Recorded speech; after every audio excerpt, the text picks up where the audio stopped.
bendera berkibar di langit tinggi. Suara gemuruh semangat dan mati. Pada hari Sabtu dan Minggu kemarin, banyak pemain timnas Indonesia yang menjalani pertandingan bersama klubnya masing-masing, terutama pemain yang bermain di Eropa. Hasil yang mereka dapatkan pun beragam, ada yang meraih kemenangan, namun juga ada yang mengalami kekalahan. Dari banyaknya pemain timnas yang bermain, sorotan paling banyak ditujukan kepada Jay Itzes, Emil Audero, Kelvin Verdonk, hingga Kevin Dix.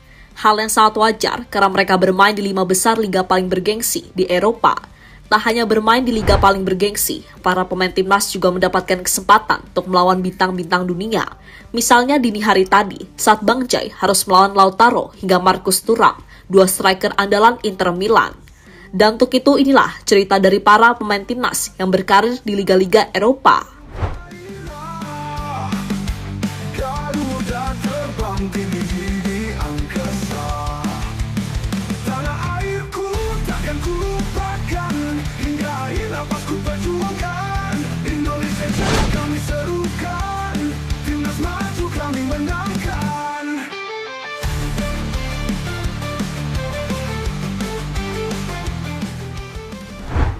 Saat ini kurang lebih ada 14 pemain yang berkarir di Eropa.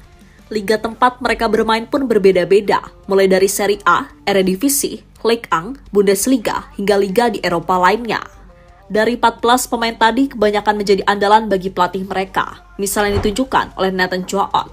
Dalam laga terbaru, pemain berusia 23 tahun tersebut membawa timnya meraih kemenangan atas Jong Ajax di lanjutan divisi 2 Liga Belanda. Tapi ada juga pemain timnas yang tidak mendapatkan kesempatan sama sekali. Mereka adalah Justin Hubner dan Mileno Jonathan, yang cuma menjadi penghangat bangku cadangan saat Fortuna Sittard bertemu dengan FC Utrecht.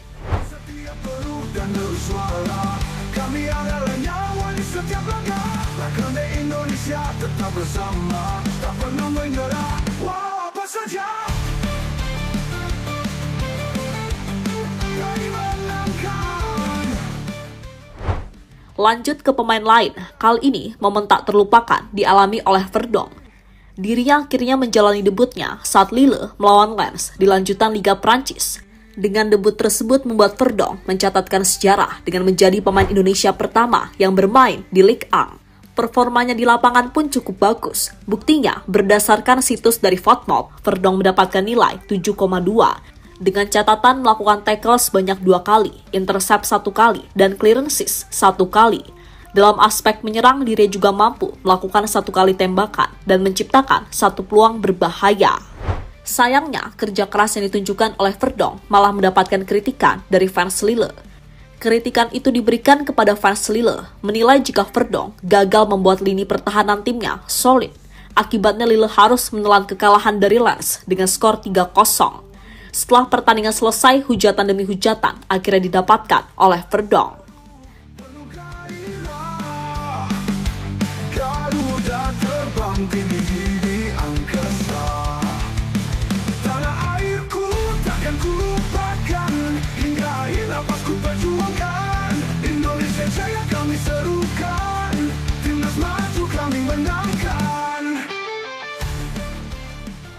Emil Audero makin bersinar bersama Cremonese. Nasib berbeda dialami oleh Emil Audero Mulyadi. Dirinya kembali menunjukkan performa terbaiknya saat Cremonese bermain melawan Parma. Dalam laga itu, save demi save terus dilakukan oleh kiper kelahiran Mataram tersebut.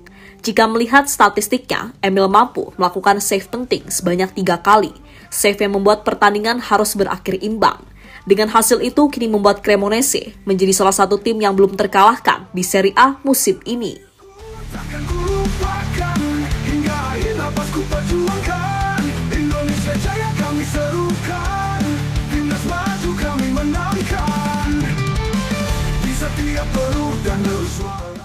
Apa yang ditunjukkan oleh Emil di musim ini memang sangat mengejutkan. Bahkan harusnya Cremonese beruntung memiliki kiper sepertinya. Kini untuk sementara Emil telah masuk dalam daftar pemain terbaik di Serie A. Soal statistiknya musim ini, Emil juga mampu mengalahkan kiper-kiper hebat seperti David De Gea yang musim ini membela Fiorentina.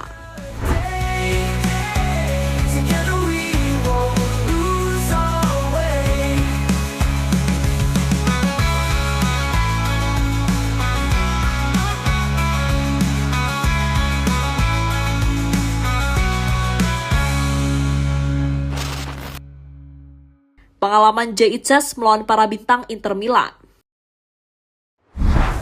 Penampilan apik juga ditunjukkan oleh Jay Itzes bersama Sassuolo. Tapi sayang, meski bermain baik, Bang Jay gagal menyelamatkan timnya dari kekalahan. Hal yang sangat wajar karena yang dilawan adalah Inter Milan, finalis Liga Champions musim lalu. Pada akhirnya Sassuolo kalah dengan skor 2-1. Kekalahan yang membuat mereka masih terjebak di papan tengah klasmen dengan cuma mengumpulkan 3 poin dari 4 laga yang dimainkan. Meski kalah, namun paling tidak, Jay Itzes mendapatkan pengalaman berharga ketika melawan bintang Inter Milan seperti Marcus Thuram hingga Lautaro Martinez. Bahkan, Jay Itzes berhasil membuat keduanya gagal mencetak gol.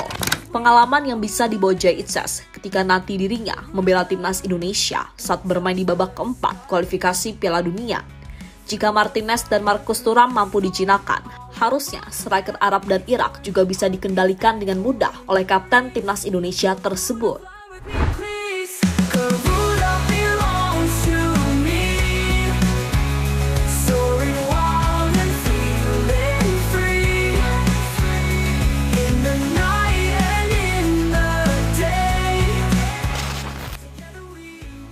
Misi membentuk skuad terbaik timnas Indonesia. Di hari yang sama, Kevin Dix juga bermain saat klubnya melawan Bayer Leverkusen. Di laga itu, kedua tim bermain imbang dan Kevin Dix bermain penuh hingga pertandingan selesai. Hasil yang tetap harus disyukuri di balik kesulitan Kevin Dix dan timnya di awal musim ini. Dengan adanya Kevin Dix, kini skuad dari timnas Indonesia harusnya semakin menakutkan karena diisi oleh para pemain yang merumput di liga-liga top Eropa. Jadi bayangkan saja saat kehebatan Emil di bawah Mister Gawang tetap mendapatkan perlindungan dari Jay Itzes, Kevin Dix hingga Verdonk di depannya. Belum lagi ditambah pemain lain seperti Messi Legers hingga Nathan. Harusnya dengan pemain-pemain tersebut Indonesia bisa berbicara banyak ketika bermain di babak keempat nanti. Soal apa yang dilakukan oleh timnas Indonesia sebelumnya pernah mendapatkan perhatian dari legenda timnas Korea yakni Park Ji-sung. Mantan pemain Manchester United itu memuji perkembangan pesat yang ditunjukkan oleh tim Garuda. Saya melihat ada perkembangan yang pesat di Indonesia, terutama dengan pemain-pemain baru dan banyak tersebar di Eropa. Indonesia perlu menyiapkan kualitas pemain, khususnya pemain muda, di berbagai aspek dan itu sudah dilakukan dengan baik saat ini. Jangan pernah memandang sesuatu sebagai hal yang mustahil.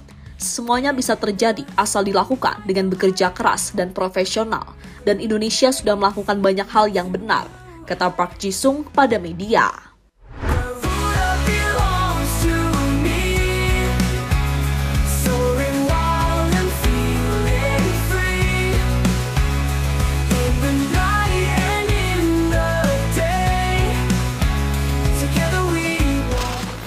Kini menarik dinantikan, apakah skuad yang dimiliki oleh timnas Indonesia saat ini mampu membawa mereka lolos ke Piala Dunia atau tidak?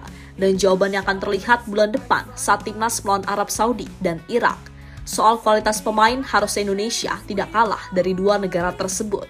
Namun ada beberapa kendala yang akan dialami oleh tim Garuda, yakni mengenai pengalaman hingga potensi kecurangan yang dilakukan oleh Arab Saudi.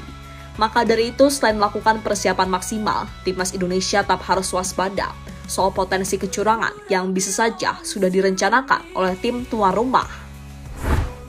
Jadi itulah cerita dari para pemain timnas Indonesia yang bermain di Eropa. Semoga pengalaman mereka bermain di sana bisa memberikan dampak baik bagi Indonesia yang akan kembali bermain di babak kualifikasi Piala Dunia.